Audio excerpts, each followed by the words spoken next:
नमस्कार, DD news पर आप सभी का स्वागत है। मैं हूं आपके साथ भावना नैयर। देश और दुनिया की बड़ी खबरों पर नजर डालेंगे। उससे पहले नजर डाल लेते हैं इस वक्त की अहम सुर्खियों पर। जम्मू कश्मीर विधानसभा चुनाव के दूसरे चरण के लिए 26 सीटों पर मतदान शुरू। उमर अब्दुल्ला सहित 239 प्रत्याशियों की किस्मत दांव पर।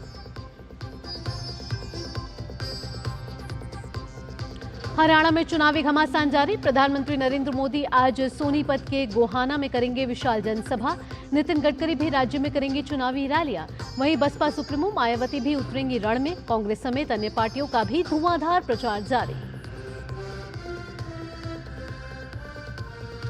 उपराष्ट्रपति जगदीप धनखड़ उद्यमियों के Mahakumbh UP international trade show 2.0 का ग्रेटर नोएडा में करेंगे शुभारंभ।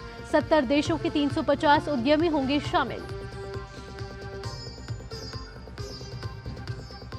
पंडित दीनदयाल उपाध्याय की 108वीं जयंती पर कृतज्ञ राष्ट्र कर रहा है नमन। उपराष्ट्रपति जगदीप धनखड़ सीकर में दीनदयाल जी की प्रतिमा का करेंगे अनावरण। भाजपा अध्यक्ष JP Nadda health checkup camp का भी करेंगे शुरुआत। अंतर्राष्ट्रीय खबरों में श्रीलंका में राष्ट्रपति पद की कमान संभालते ही अनुरा कुमारा दिसानायके ने किया बड़ा ऐलान। देश की संसद की भंग, 14 नवंबर को होंगे संसदीय चुनाव। संयुक्त राष्ट्र सुरक्षा परिषद करेगी लेबनान पर आपातकालीन बैठक। विश्व नेताओं ने क्षेत्र में व्यापक संघर्ष की संभावना पर व्यक्त की चिंता।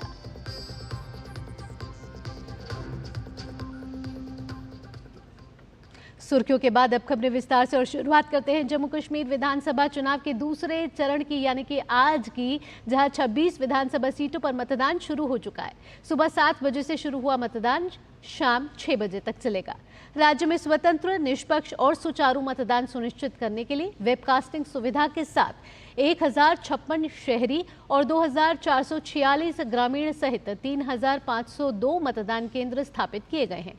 इस चरण में राज्य के पूर्व मुख्यमंत्री उमर अब्दुल्ला, जेकेपीसीसी अध्यक्ष तारिक हामिद करा और बीजेपी जम्मू कश्मीर प्रमुख रविंद्र रैना, अल्ताफ बुखारी सहित 239 उम्मीदवारों की किस्मत दांव पर है।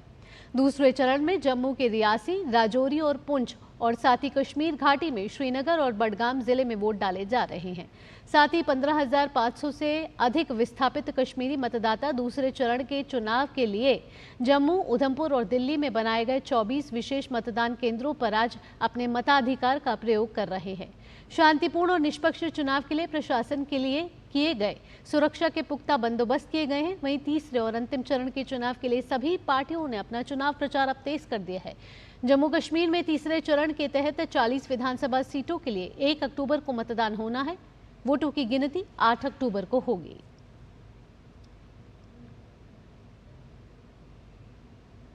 हरियाणा विधानसभा चुनाव के लिए प्रचार चरम पर है। सभी राजनीतिक दलों के स्टार प्रचारक मतदाताओं को लुभाने के लिए एड़ी चोटी का जोर लगा रहे हैं। इसी क्रम में भाजपा के स्टार कैंपेनर प्रधानमंत्री नरेंद्र मोदी आज हरियाणा में चुनाव प्रचार करेंगे। पीएम आज सोनीपत के गोहाना में एक चुनावी रैली को संबोधित करेंगे। पीएम की रैली की सारी तैयारियां लगभग पूरी हो चुकी हैं।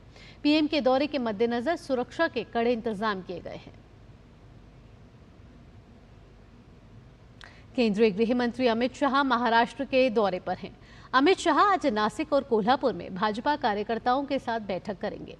अमित शाह ने मंगलवार को नागपुर और छत्रपति संभाजीनगर का दौरा किया था। इस दौरान उन्होंने पार्टी कार्यकर्ताओं से महाराष्ट्र में आगामी विधानसभा चुनावों में भाजपा के प्रदर्शन को बेहतर बनाने की बात कही। साथ ही सरकार द्वारा चलाई जा रही योजनाओं को अधिक से अधिक लाभार्थियों तक पहुंचाने का भी आग्रह किया।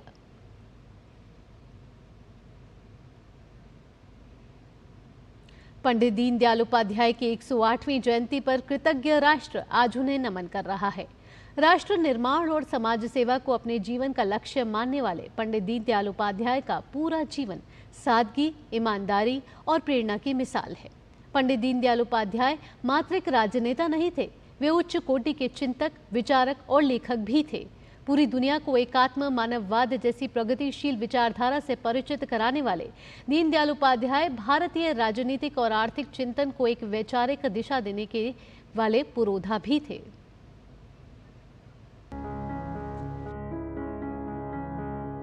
पंडित दीनदयाल उपाध्याय का जन्म 25 सितंबर 1916 को उत्तर प्रदेश के मथुरा के नगला चंद्रभान नामक गांव में हुआ था। उनके पिता का नाम भगवती प्रसाद उपाध्याय और मां का नाम राम प्यारी था। जब वे मात्र 2.5 साल के थे तो उनके पिता का देहांत हो गया। 1924 में उनकी मां का भी निधन हो गया। छोटी सी उम्र में ही दीनदयाल उपाध्याय के ऊपर खुद की देखभाल के साथ साथ अपने छोटे भाई को संभालने की जिम्मेदारी आ गई। दीनदयाल उपाध्याय ने अपनी हाई स्कूल की शिक्षा राजस्थान के सीकर में हासिल की। इंटरमीडिएट की परीक्षा पिलानी में विशेष योग्यता के साथ उत्तीर्ण की।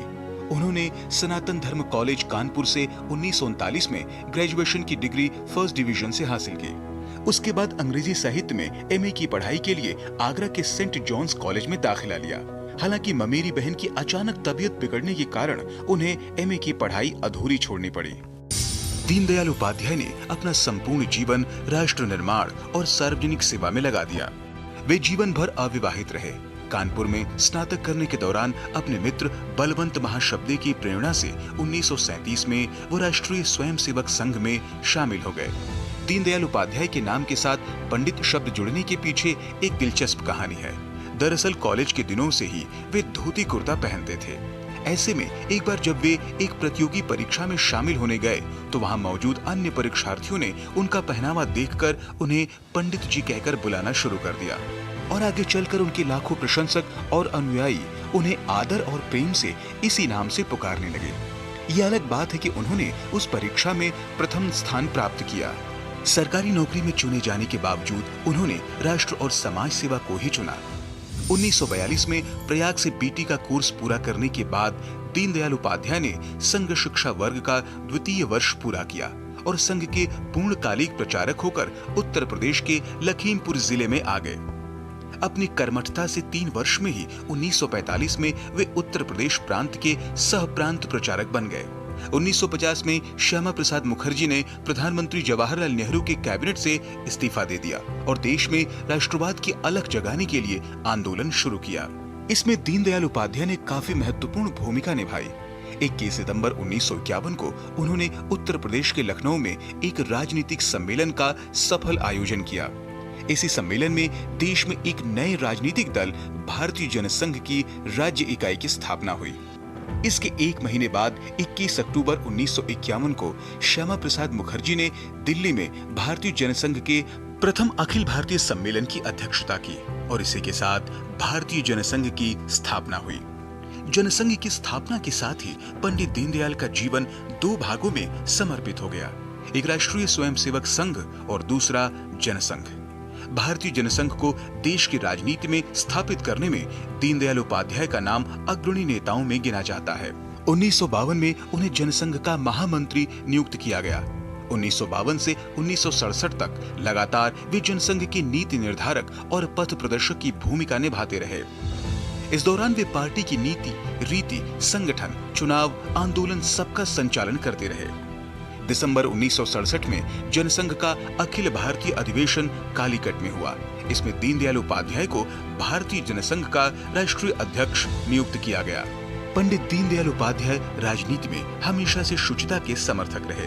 जीवन भर राजनीतिक शुचिता और आदर्शवाद को साथ लेकर चलने वाले पंडित दीनदयाल उपाध्याय का निधन संदिग्ध परिस्थितियों में 11 फरवरी 1968 को मुगलसराय रेलवे स्टेशन पर हो गया।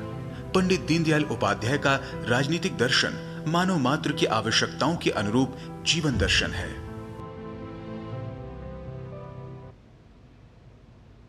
संसद भवन परिसर में 10वें राष्ट्रमंडल संसदीय संघ सीपीए का 2 दिवसीय भारत क्षेत्र सम्मेलन आयोजित किया गया। सम्मेलन के समापन के बाद लोकसभा अध्यक्ष ओम बिरला ने मीडिया को संबोधित किया। क्या कुछ रहा सम्मेलन में खास, बता रहे हैं हमारे संवाददाता राजेश राज। 10वें राष्ट्रमंडल संसदीय संघ सीपीए का 2 दिवसीय भारत क्षेत्र सम्मेलन संपन्न हो गया। सम्मेलन की अध्यक्षता लोकसभा स्पीकर ओम बिरला ने की। सतत और समावेशी विकास में विधायी निकायों की भूमिका थीम पर सम्मेलन में 2 दिनों तक चर्चा की गई। इस सम्मेलन में देश भर के राज्य विधानसभाओं के 25 स्पीकर समेत 42 पीठासीन अधिकारियों ने हिस्सा लिया। सम्मेलन के बाद लोकसभा अध्यक्ष ओम बिरला ने मीडिया को संबोधित करते हुए कहा कि लोकतांत्रिक संस्थाएं कार्यपालिका की जवाबदेही और पारदर्शिता सुनिश्चित करके शासन को अधिक जिम्मेदार और कुशल बनाती हैं। समावेशी विकास के मार्ग में आने वाली चुनौतियों और बाधाओं का समाधान करना जनप्रतिनिधियों, विधायी निकायों की जिम्मेदारी है। सतत एवं समावेशी विकास का लाभ चर्चा और संवाद से समाज के अंतिम व्यक्ति को मिल सके और संविधान की भावनाओं के अनुरूप समान विकास और सबका विकास, अंतिम व्यक्ति का कल्याण। विधानमंडल की भागीदारी का सर्वोत्तम समर्थन और प्रचार कैसे कर सकते हैं जैसे विषयों पर भी चर्चा की गई। इस दौरान संसद भवन में राष्ट्रमंडल संसदीय संघ सीपीए भारत क्षेत्र की कार्यकारी समिति की बैठक भी आयोजित की गई। कार्यकारी समिति में लोकतांत्रिक व्यवस्था में जन भागीदारी को बढ़ाने पर जोर दिया गया। राज्य विधानसभा की कार्यवाहियों को एक प्लेटफॉर्म पर संकलित कर लाने का फैसला इस सम्मेलन की सबसे बड़ी कामयाबी है। अगर ये संभव हो पाया तो यह संसदीय इतिहास के लिए मील का पत्थर साबित होगा। कैमरामैन संजीव और अपने सहयोगी शैलेंद्र मिश्र के साथ संसद भवन परिसर से मैं राजेश राज, डीडी न्यूज के लिए। और अब बात स्वच्छ भारत मिशन की।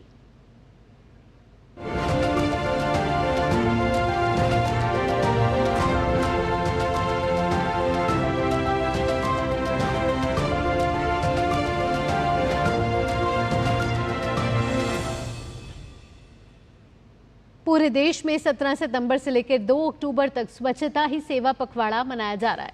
सरकारी संस्था और निजी संगठन इस अभियान में बढ़ चढ़कर भाग ले रहे हैं और जगह जगह स्वच्छता कार्यक्रमों का आयोजन हो रहा है। इसी पखवाड़े के तहत उत्तराखंड के विभिन्न स्थानों में भी लोगों को स्वच्छता के प्रति जागरूक करने और अपने आसपास के क्षेत्रों को साफ सुथरा रखने के लिए कार्यक्रमों का आयोजन किया जा रहा है। उत्तराखंड में बागेश्वर नगर पालिका परिषद की ओर से स्वच्छता ही सेवा अभियान के तहत नगर में स्वच्छता अभियान चलाया जा रहा है।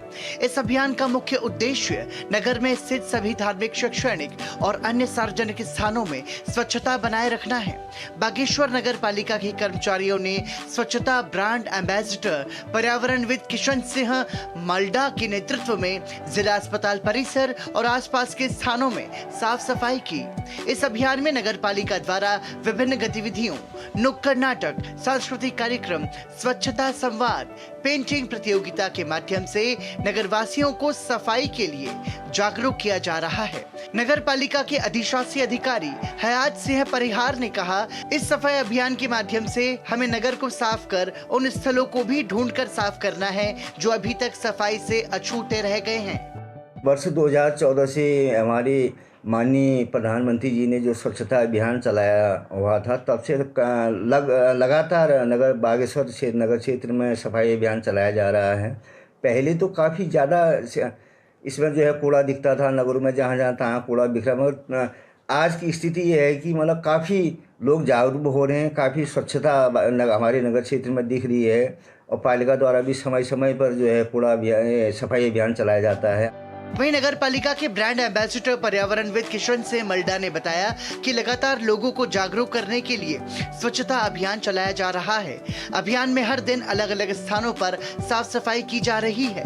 स्वच्छता ही सेवा पखवाड़ा के तहत 17 सितंबर से जो कार्यक्रम पूरे क्षेत्र में, पूरे प्रदेश देश में फैल रहे हैं, तो आज 7वां दिवस है। तो पूरे जनपद बागेश्वर में कूड़ा निस्तारण से लेकर नदी नालों के आसपास स्वच्छता कार्यक्रम, आज जिला हॉस्पिटल में जिलाधिकारी के निर्देश पर विशेष स्वच्छता कार्यक्रम रखा गया और कूड़े का निस्तारण किया और स्थानीय दुकानदारों को अपना कूड़ा कूड़ेदान में और डस्टबिन में डालने की सलाह भी सभी के द्वारा दी जा रही है। स्वच्छता ही सेवा अभियान के तहत चंपावत जिले के विभिन्न क्षेत्रों में जगह जगह स्वच्छता कार्यक्रमों का आयोजन किया जा रहा है। इसी कड़ी में सशस्त्र सीमा बल की 5वीं वाहिनी द्वारा भी ग्रामीण और सीमावर्ती क्षेत्रों में स्वच्छता कार्यक्रम चलाया गया। एसएसबी 5वीं वाहिनी के कमांडेंट अनिल कुमार सिंह ने बताया कि स्वच्छ भारत अभियान के 10 वर्ष पूर्ण हो रहे हैं, जिसके क्रम में स्वच्छता कार्यक्रम आयोजित किए जा रहे हैं।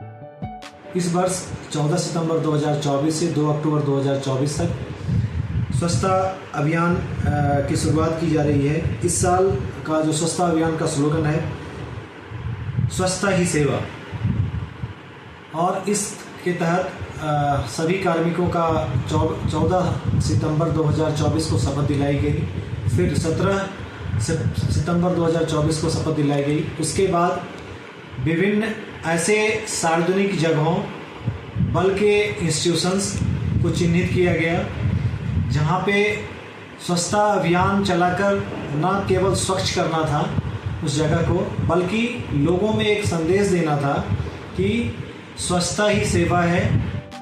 17 सितंबर से लेकर 2 अक्टूबर तक चल रहे स्वच्छता ही सेवा पखवाड़े के दौरान लोगों में पहले की अपेक्षा स्वच्छता के प्रति अधिक जागरूकता देखी जा रही है। लोग अब कूड़े को इधर उधर फेंकने की जगह कूड़ेदान का प्रयोग कर रहे हैं, जो अभियान की सफलता को दर्शाता है। Bureau report, DD news.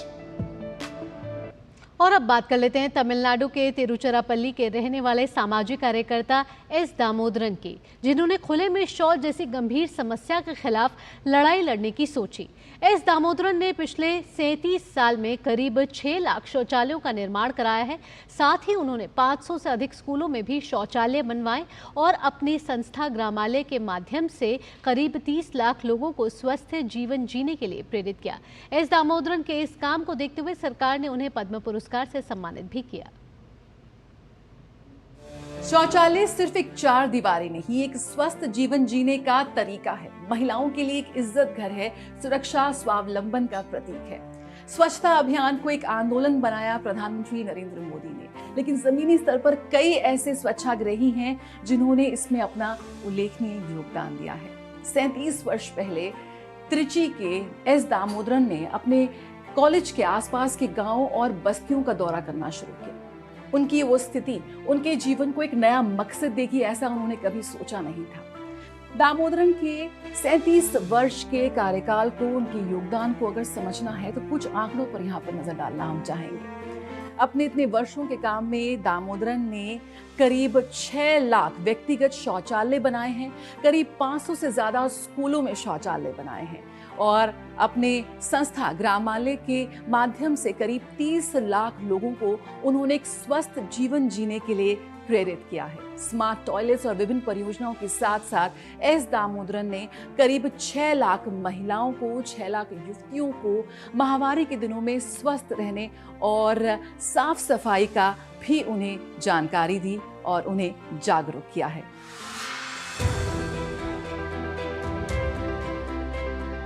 समाज में एक सोच ला सकती है बड़े परिवर्तन। तमिलनाडु के सामाजिक कार्यकर्ता एस दामोदरन की एक सोच ने स्वच्छता के क्षेत्र में पूरे देश की ग्रामीण और आर्थिक सामाजिक तौर पर पिछड़ी आबादी का जीवन बदल दिया। उन्होंने 1987 में गैर सरकारी संगठन ग्रामालय की स्थापना की, जो आर्थिक सुधार के साथ साथ स्वच्छ पेयजल और शौचालय सुविधाएं उपलब्ध कराने की दिशा में ऐतिहासिक पहल साबित हुई। एस दामोदरन ने यूं तो एमकॉम और एमबीए की डिग्री हासिल की थी, लेकिन फिर अपना जीवन ग्रामीण, शहरी, गरीबों, तटीय और आदिवासी क्षेत्रों में रहने वाले लोगों की सेवा में समर्पित कर दिया। एस दामोदरन लगभग 35 वर्षों में स्वच्छता के क्षेत्र में कई आदर्श परियोजनाएं शुरू कर चुके हैं। वणक्कम, என்னுடைய பேர் दामोदरन। नमस्ते, मेरा नाम एस दामोदरन है। मैं ग्रामालय का संस्थापक हूँ। पिछले वर्ष मुझे स्वास्थ्य के क्षेत्र में मेरी सेवाओं के लिए राष्ट्रपति द्वारा पद्मश्री पुरस्कार से सम्मानित किया गया। मेरी समाज सेवा की यात्रा 35 वर्ष की है। मैंने केंद्र सरकार और कॉरपोरेट संगठनों की वित्तीय सहायता से दक्षिण भारत में 6 लाख से अधिक घरेलू शौचालय स्वच्छ भारत परियोजना के तहत बनाए हैं। और खुशी की बात यह है कि प्रत्येक गांव को स्वच्छ गांव घोषित किया गया है। हमने ग्रामालय 1987 में त्रिची में शुरू किया। हमने गांवों को देखा तो उनके पास उचित शौचालय की सुविधा नहीं थी, उनके पास सुरक्षित पीने के पानी की सुविधा नहीं थी, लोगों में स्वास्थ्य शिक्षा के बारे में ज्यादा जागरूकता नहीं थी। ग्रामालय की शुरुआत 30 साल पहले एक मिशन के साथ हुई थी, जिसका उद्देश्य लोगों को सुरक्षित पेयजल और स्वच्छता सुविधाएं प्रदान करना था।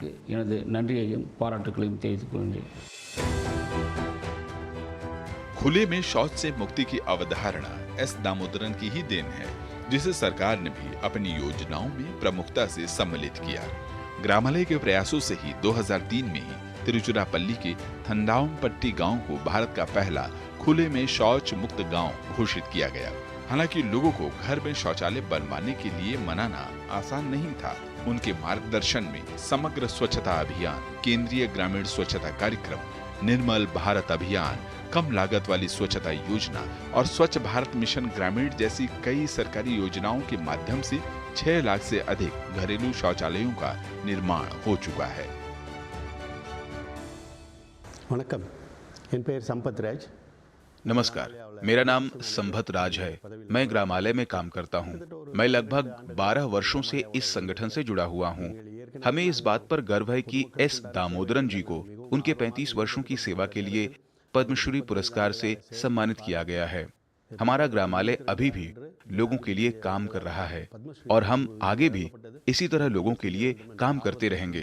हम इस यात्रा में आपका भी सहयोग चाहते हैं, जिससे हम और बेहतर तरीके से लोगों की मदद कर सकें। दामोदरन ने 6 साल पहले महामारी के दौरान महिलाओं की स्वच्छता को लेकर भी गंभीरता से काम करना शुरू किया और कपड़े के बार-बार इस्तेमाल में आने वाले पैड बनाकर छात्राओं और महिलाओं तक पहुंचाया। एस दामोदरन जी के कार्यों की वजह से महिलाओं और किशोरियों को निजता, सुरक्षा और स्वास्थ्य के साथ सम्मानजनक जीवन जीने में मदद मिली।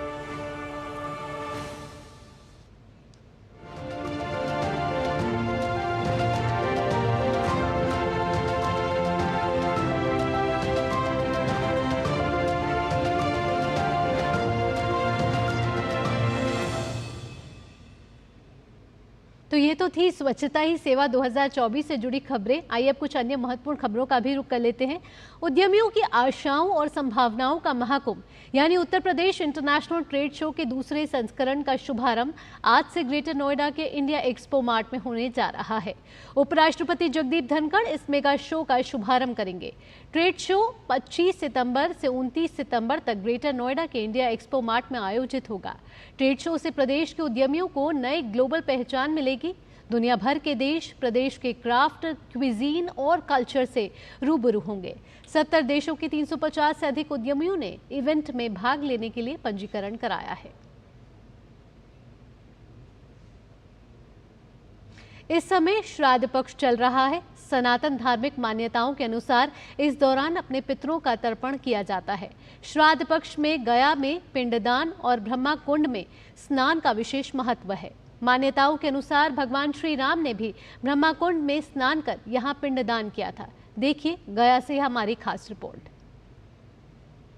बिहार के गया में पितृपक्ष मेले का आयोजन किया जा रहा है। यहाँ पितरों की मुक्ति के लिए अलग अलग स्थान पर पिंड का दान किया जाता है और ऐसी मान्यता है कि इसके बाद उन्हें मोक्ष की प्राप्ति होती है।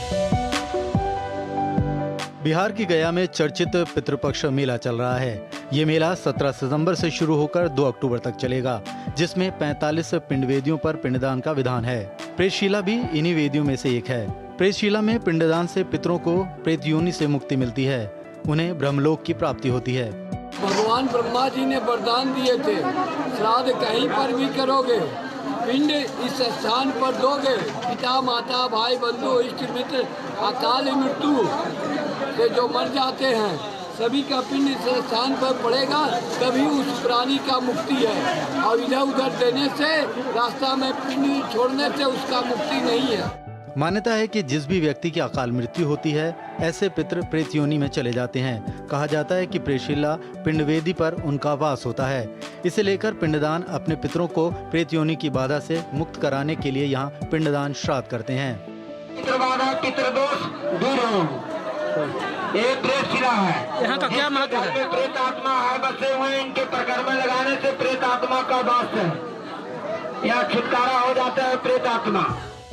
प्रेशिला कुंड प्रेशिला पहाड़ की तराई में है और वेदी पर्वत के शिखर पर स्थित है, जहां 663 सीढ़ियां चढ़कर पिंडदानी प्रेशिला पिंडवेदी तक पहुंचते हैं। प्रेशिला वेदी से सटे पश्चिम में एक बड़ा शिला है। ऐसी मान्यता है कि अकाल मृत्यु से मरने वाले पितरों का पिंडदान सत्तू से किया जाता है। वहीं पिंडदान के बाद सत्तू को उड़ाया जाता है, जिसे पितृ प्राप्त करते हैं। प्रेशिला पहाड़ी के नीचे 3 कुंड हैं। इन्हें निगरा कुंड, सुख कुंड और सीता कुंड कहा जाता है। इसके अलावा यहाँ ब्रह्म कुंड भी है, जहाँ पिंडदानी पहुंचकर सबसे पहले स्नान करते हैं, फिर पिंडदान श्राद्ध करते हैं। प्रेतशिला को लेकर ये मान्यता है कि अकाल मृत्यु के बाद किसी भी व्यक्ति को अगर मोक्ष नहीं मिलता है तो यहाँ पिंड दान करने से उन्हें मोक्ष की प्राप्ति होती है। आखिरी पिंड पितरों को बैतरणी में दी जाती है। टीडी न्यूज़ के लिए गया से मधुरेश नारायण। अंतर्राष्ट्रीय खबरों पर नजर डाले थे। श्रीलंका के नए राष्ट्रपति अनुराकुमारा दिसानायके ने देश की संसद भंग कर दी है। दिसानायके ने मंगलवार को इससे संबंधित विशेष राजपत्र अधिसूचना पर हस्ताक्षर किए। देश में अब 14 नवंबर को मध्यावधि चुनाव कराए जाएंगे। राष्ट्रपति चुनाव से पहले दिसानायके ने कहा था कि वह संसद को तुरंत भंग कर देंगे और मिड टर्म चुनाव कराने का आदेश देंगे। आपको बता दें कि अनुराकुमारा दिसानायके ने 23 सितंबर को श्रीलंका के राष्ट्रपति के तौर पर शपथ ली थी। इसी के साथ इस बुलेटिन में इतना ही। देश और दुनिया की बड़ी खबरों के लिए आप देखते रहिए डीडी न्यूज़। मुझे दीजिए अनुमति। नमस्कार।